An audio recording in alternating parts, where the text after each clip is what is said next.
He did not turn himself into an expert. He did not arrive with theories or protocols, but he learnt enough to stop being afraid of her fear.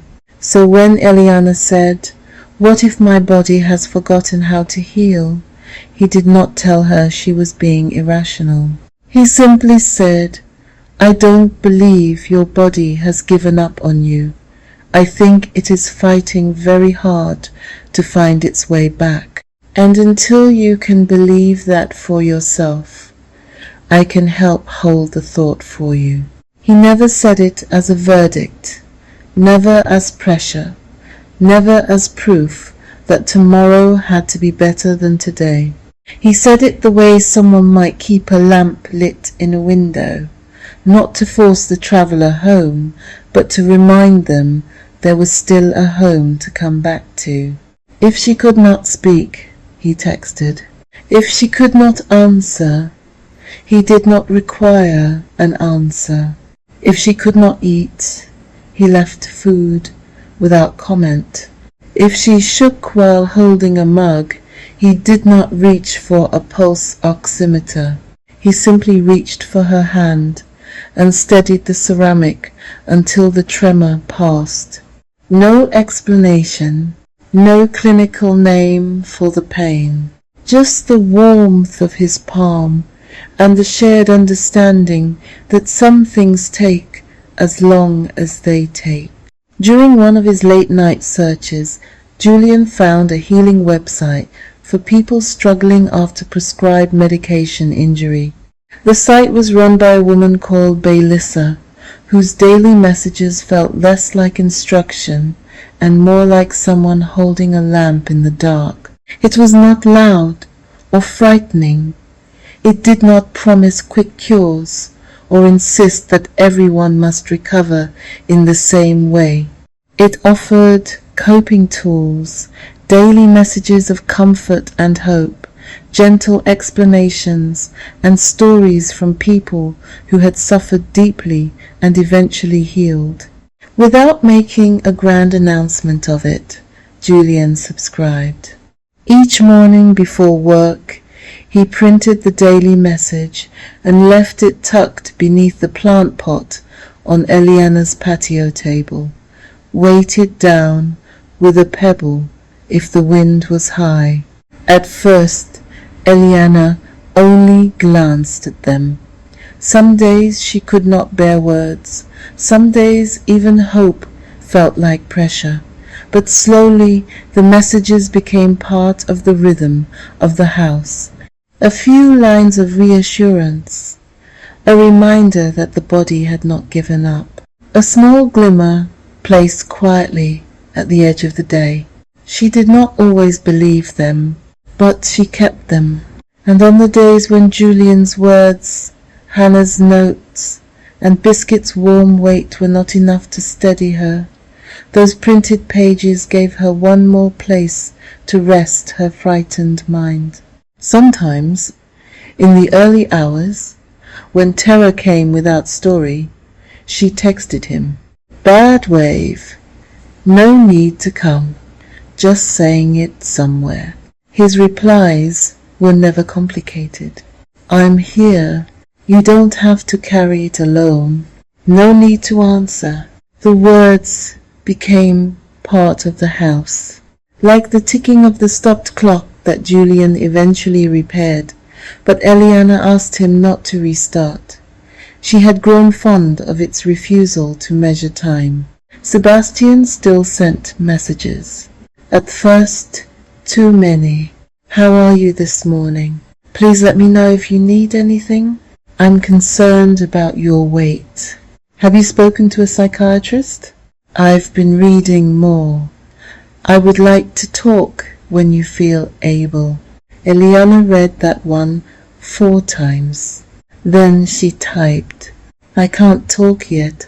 She hesitated, then added, "I am not strong enough to hear you almost believe me." His reply came hours later. "I understand." But she knew in the private place where the body recognizes safety or danger before the mind can explain it, that he did not understand enough. Later, the messages became fewer, more formal, carefully worded, sometimes practical, sometimes kind in the way a letter from a solicitor might be kind. He remained Sebastian, controlled, intelligent, dutiful, unable to meet her fully in the room where her truth lived. Once, he wrote, "I regret that you feel I dismissed you." Eliana stared at the sentence until the words blurred. Not I dismissed you. You feel I dismissed you. There it was, the almost, the careful step around the center. She did not reply. That night, she wrote in the evidence book, "I cannot heal inside, almost." Then, beneath it, "I need a life that does not cross-examine my body." After that, something in her began to loosen. It was not sudden and it was not complete, but it was enough for the idea of divorce to arrive, not as failure, not as revenge, not even as the end of love, but as a medical necessity, a nervous system necessity. She had left the house. Now she had to leave the doubt. The divorce began quietly. There were emails, forms, financial statements, words arranged by professionals so that heartbreak could pass through proper channels. Sebastian did not make it difficult. He did not make it warm either. His solicitor's letters were polite. His own notes, when necessary, were brief. "I agree to the proposed arrangement. No objection. Please confirm receipt." It was strange, Eliana thought, how a marriage could end in language so tidy it did not seem to know what it was carrying. And yet, the tidiness helped. There were no dramatic confrontations, no pleas in the rain, no long speeches in which Sebastian finally understood everything and begged her to return. Part of her had once wanted that. Not because she wanted to go back, because she wanted proof that the pain had reached him. But life did not always give people the apology that would have made the wound easier to name. Sometimes the person who broke something in you remained convinced he had merely failed to manage it properly. Sometimes healing meant giving up the fantasy that the one who had not listened would become the one who finally said it exactly right.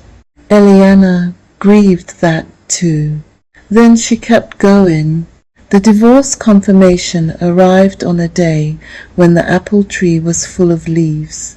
Not blossoms now, not fruit yet, just leaves, wide and green, and trembling in the wind. Eliana read the email at the kitchen table. The marriage was legally dissolved. 15 years reduced to formal words, dates, case numbers, and an attached document. For a long time she sat still. Then she took the wedding ring from the chain around her neck, carried it upstairs, and placed it in the small blue bowl on her mother's dressing table. Then she returned to the kitchen, opened the evidence book and wrote, "Divorce finalized." She looked at the words. They seemed too thin for what they carried.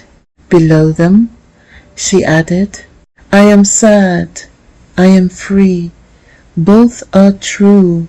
And then, "I divorced the doubt." When Julian came over that evening, he did not say he was sorry. He did not say congratulations. He placed a bowl of soup on the table, saw her face, and opened his arms. Eliana went to him. The embrace was careful at first. Her body still remembered overwhelm. Julian knew that by now. He did not hold too tightly or too long. He let her decide the weight of it. But when she leaned into him, truly leaned, his arms came around her with a tenderness that made grief rise again. "It's over," she whispered. "Yes, I wanted it to be over. I know. It still hurts. I know." She stepped back, wiping her face with both hands. "I feel disloyal saying that. To whom? To you. To myself. To the future. I don't know." Julian looked at her with quiet seriousness. "Loving me does not require pretending your marriage meant nothing." The words entered softly. She looked away before he could see how much they moved her. "You say things like that, and then expect me to function. I have unreasonable habits." She laughed through the tears. There it was again. Laughter beside grief. Not replacing it, sitting beside it, as if life had finally become wide enough to hold more than one truth at a time. The time that followed was not a montage, though memory would later try to make them one. The days, strung together, were long. Long in the way recovery is long, when the body is not interested in inspirational pacing. Long in the way nights are long, when sleep comes in pieces. Long in the way hope is long, when it must be practiced without evidence. There were setbacks that frightened her, times when progress hid itself, symptoms that left and returned, foods she reintroduced and then lost again, walks she managed once and could not repeat for weeks, mornings when she woke certain she had gone backwards forever. But the house held. Julian stayed next door. Hannah grew older in the background. Past exams fell to become less dramatic and continued leaving notes Eliana pretended not to keep.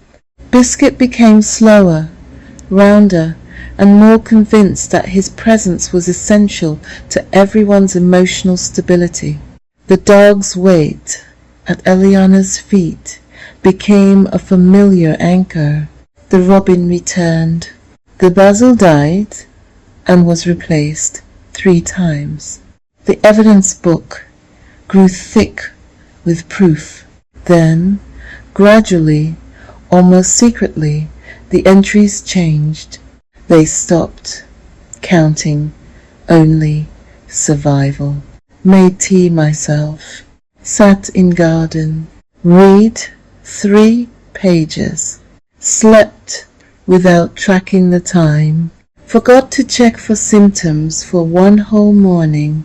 The old swinging chair was found at the back of Julian's shed, beneath a green tarpaulin, 2 broken deck chairs, a box of Christmas lights, and a bicycle Hannah had outgrown but refused to discard because, according to her, it had emotional wheels. The chair had once hung beneath the apple tree in Eliana's parents' garden, but when the old frame rotted, George had rescued the seat from being thrown away and stored it in his shed, insisting it had historical significance.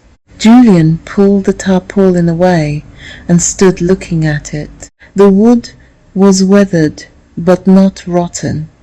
One armrest had split along the grain. The chains were rusted. Dust lay thick across the seat. A spider moved confidently along the backrest. as though claiming ownership by occupation.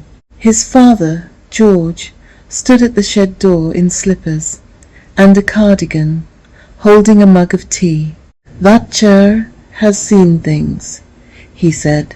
Julian glanced over his shoulder. "It has mostly seen spiders." "Nonsense. Your mother sat there the summer before Hannah was born. Eliana's father sat there with a glass of rum the year the fence blew down. You and that girl sat there pretending not to hold hands. History, Julian, history. You remember all that, but not where you put your glasses. I remember what matters. Your glasses matter only to people who expect me to see things." Julian smiled despite himself and turned back to the chair. "Do you think it can be repaired?" George took a careful sip of tea. "Everything can be repaired." "That is not true."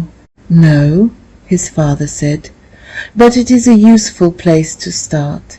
Julian looked at the split armrest, the rusted chains, the tired wood. Then he thought of Eliana sitting by the window, wrapped in a blanket, writing, still here in the pale blue notebook, as though those 2 words were all the strength she had left. He thought of the way her face changed when Hannah mentioned the old swinging chair from her parents' garden. Not bright exactly, not easy, but touched by a light that had not been there before. "I'll need new chains," he said, "and patience. I have patience." George gave him a look. "You have restraint. It is not always the same thing." Julian did not answer. His father came to stand beside him. "She has only just come through something most people will never understand," George said. "I know. She is still healing. I know. She is not the girl who sat beside you on that chair. I know that too." George's voice softened. "And you are not the boy." Julian rested one hand on the dusty back of the swing. "No." "Good," George said. "Then perhaps you might be of some use to one another." Julian looked at him. George smiled vaguely. "Or perhaps not. I'm old. I say things and let other people decide whether they are wisdom." Then he wandered back towards the house, leaving Julian alone with the chair, the dust, and the past. Repairing it took time. Everything seemed to take time now. Julian sanded the wood in the evenings after work. He replaced the split armrest, scrubbed the frame, bought new chains, tightened bolts, treated the seat with oil, and watched the grain begin to show warmth beneath the grey. Hannah helped for 11 minutes before declaring sanding a medieval punishment and moving into what she called creative supervision. "You missed a bit," she said from the shed door. Julian kept sanding. "Thank you, site manager. I think we need cushions." "We?" "For emotional softness." "Of course." "And fairy lights." "No fairy lights." "Eliana might like fairy lights." Julian paused. "One string, warm white, nothing flashing." Hannah grinned. "Excellent. I shall source them." "That means you'll steal the Christmas lights." "I shall repurpose them." "Ask first." "I have received your guidance." "Hannah, I'll ask." By the time the chair was ready, the garden at Eliana's house had begun to change. The weeds had been cleared in patches. The apple tree had opened its first green leaves. The roses remained unruly, but not abandoned. Julian had worked quietly, always asking before doing anything, always leaving when she was tired, always making the house feel a little less like a place paused by grief. The swinging chair was carried across on a mild evening, when the light was soft enough not to hurt. Eliana watched from the sitting-room window, one hand resting at her throat, as Julian and a neighbour positioned it beneath the apple tree where the old frame had once stood. She had not realized how much she remembered until she saw it there again. The chair looked almost exactly as it had when she was young. Not new, better than new, restored. The wood glowed softly.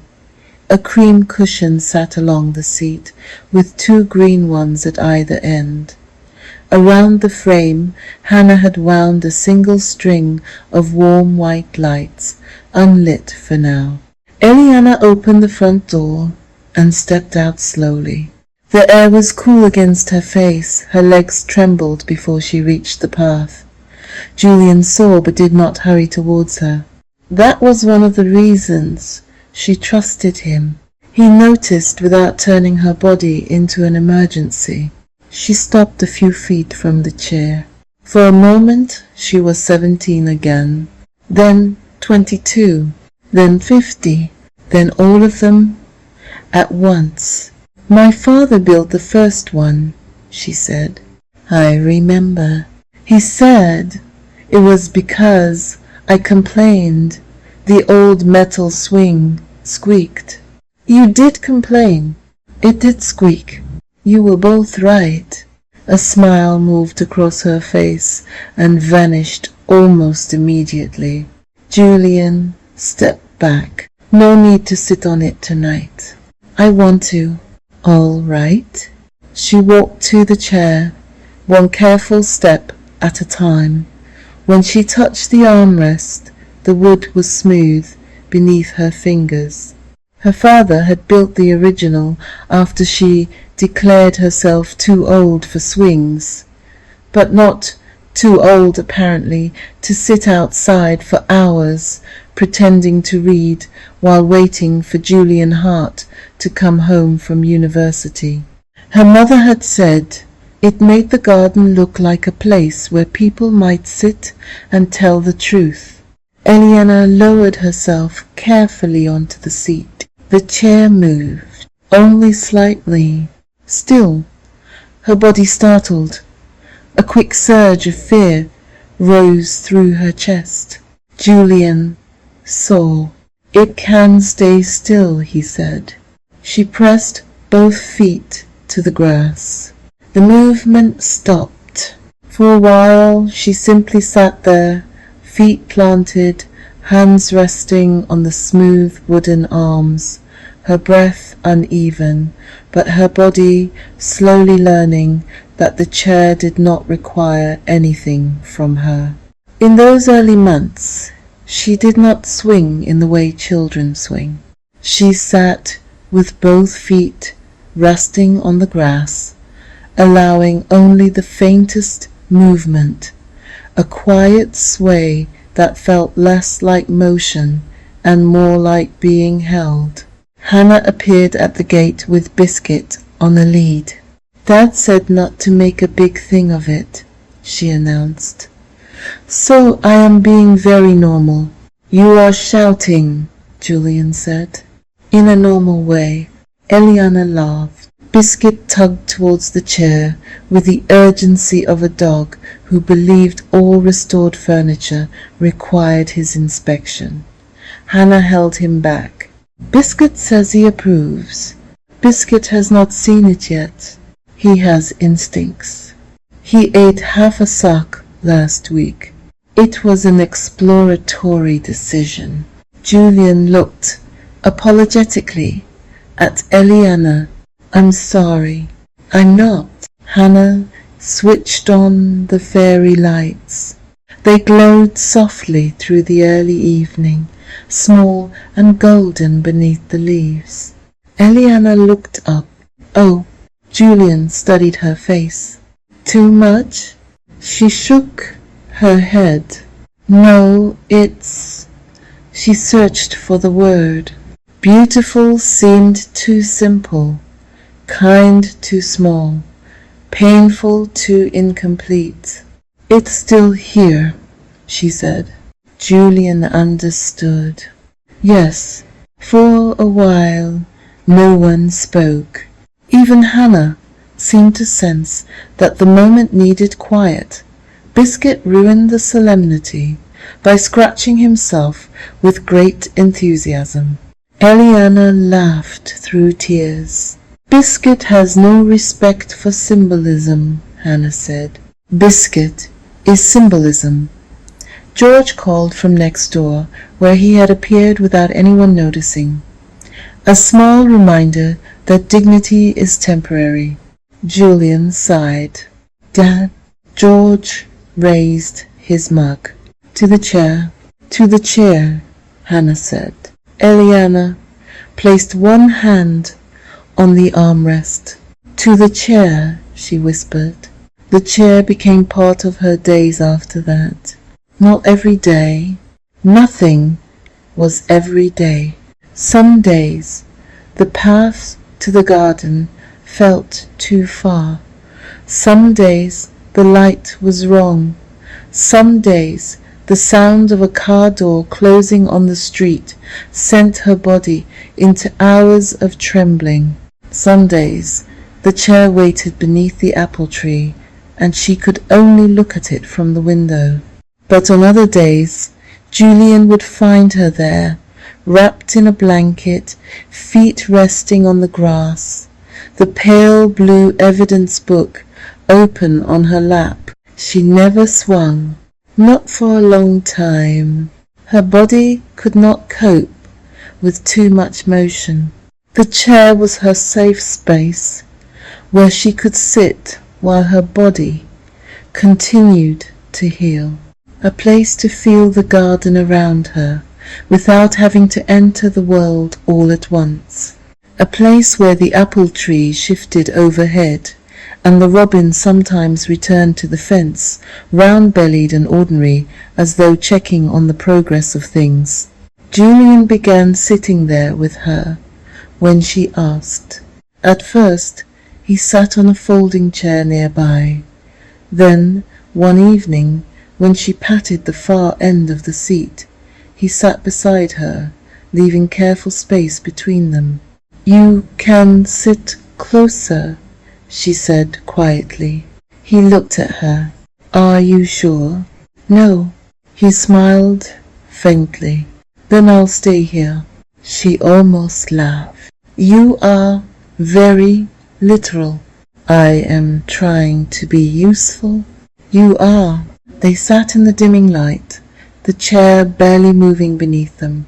After a while, Eliana said, Sebastian used to reassure me. Julian turned his head slightly, listening. He would say my oxygen was normal. My pulse was high, but not dangerous. I was not dying. I was safe. She looked down at her hands. But it never felt like reassurance. It felt like he was closing a file. Julian was quiet. You reassure me too, she said, but it feels different. He looked out towards the garden before answering. I hope so. Why is it different? He thought for a moment. Because I am not trying to make your fear disappear so I can feel better. The sentence was gentle. She looked at him. He seemed almost embarrassed by his own honesty. I read, he said. What? I read things, quietly, about withdrawal, nervous system sensitization, waves and windows, the way people can feel worse before they feel better, the way healing can take longer than anyone wants to believe. Her throat tightened. You read? Yes? Why didn't you tell me? I didn't want to arrive with theories. You had enough people telling you what was happening inside your own body. I am thinking the daily messages I leave are enough. They are. She looked away quickly. The fairy lights blurred. Julian continued, gently. I don't know everything. I don't pretend to. But I have read enough to know that feeling this ill does not mean your body has given up. Eliana pressed both feet more firmly into the grass. What if it has? He did not correct her fear. He sat with it. Then he said, I know it feels that way tonight, but I do not believe your body has given up on you. I think it is still trying to get back to balance, even when you cannot feel it. Until you can believe that for yourself, I can help hold the thought for you. She closed her eyes. For a moment, the words were almost too much, not because they hurt, because they did not. He was not telling her she was fine, or that she should use hope as a command, or pretend to be better than she felt. He was simply keeping a lamp lit somewhere she could not yet reach. Say that again, she whispered. Julian's voice was low in the evening air. Your body has not given up on you. A tear slipped down her cheek. And again, your body has not given up on you. She covered her face with one hand and cried silently.